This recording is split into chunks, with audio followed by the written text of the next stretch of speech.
Assalamualaikum warahmatullahi wabarakatuh. I bid to our respected lecturer, Dr. Hussein. My name is Nur Izzati binti Saleh, and today I'm going to present about the Asia security dilemma. So, do you all know what is a security dilemma?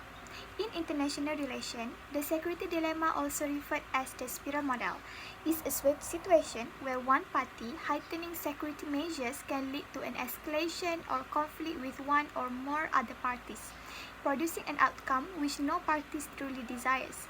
Under the international relation theory of anarchy, action by a sovereign state intend to heighten its state security, such as increasing its military strength, committing to use certain power weapons, or making alliance can lead other states to respond with similar measures, producing increased tension that create conflicts. According to Robert Jarvis, Jarvis claimed that the security dilemma can lead to armed races and alliance formation, other that it can lead to chain ganging and the backpassing also. Armed races. According to the Robert Jarvis, since the world is anarchic, a state might, for defensive purpose, build its military capability. However, since states are not aware of each other's intention, other states may interpret a defensive build-up as offensive.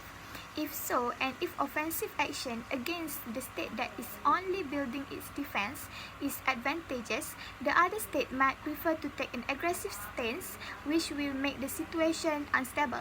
In such situation, an arms race may become a strong possibility. Secondly, it also can lead to alliance formation. The security dilemma might force states to form new alliance or to strengthen existing alliance. If the offense has less advantages, stability and cooperation are likely. And the last one is backpassing. In the face of rising threat, balancing alignment fails to form in a timely fashion as states to try to free ride on other states. States might do so to avoid the expense of war for themselves. So the security dilemma cases that found in Asia is between Japan and China.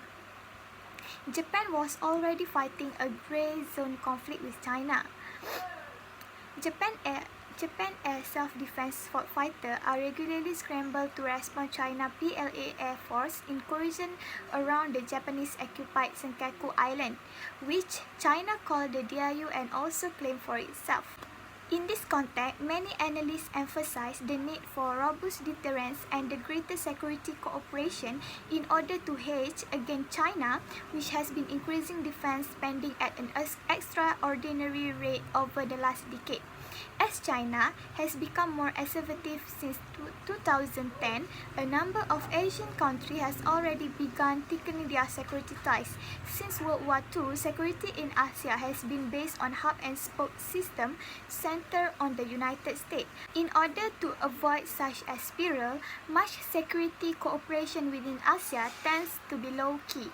The countries involved do not talk up what they are doing and endlessly emphasize that they have no intention of containing China or preventing or slowing its rise. But this approach itself often leads to accusation of a lack of transparency. In other words, Asians find themselves between a rock and hard place. On that one hand, they see a real need for robust deterrence and clear messaging. On the other hand, they fear that the deterrence could itself lead to escalation.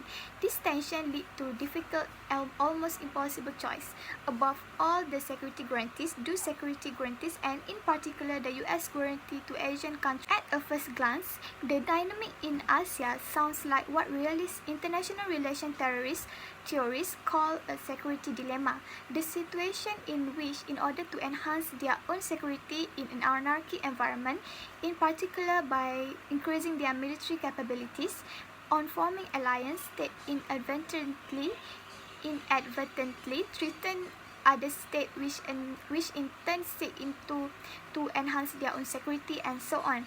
One of the paradigmatic cases of the security dilemma in international relations is the one created by Germany's rise at the end of the 19th century, which is partly why many analysts such as Aaron Friedberg see parallels between Europe past, in particular the great power competition that culminate in World War I and ASEAN issue are relevant not just for ASEAN but for European as well. The key question for Europe is whether it aim to go beyond neutrality and play a more active role in Asian security, as such as France and the UK are quietly increasing security cooperation with ASEAN security above all with Japan, and thus may to some extent become part of the anti-China coalition that seem to be coalescing. Other EU members state that horrified about the possibility of taking this way, thus there is a real danger of big European split over Asian security. But before Europeans can unite around a coherent policy, they will have to agree on a common understanding of Asian security.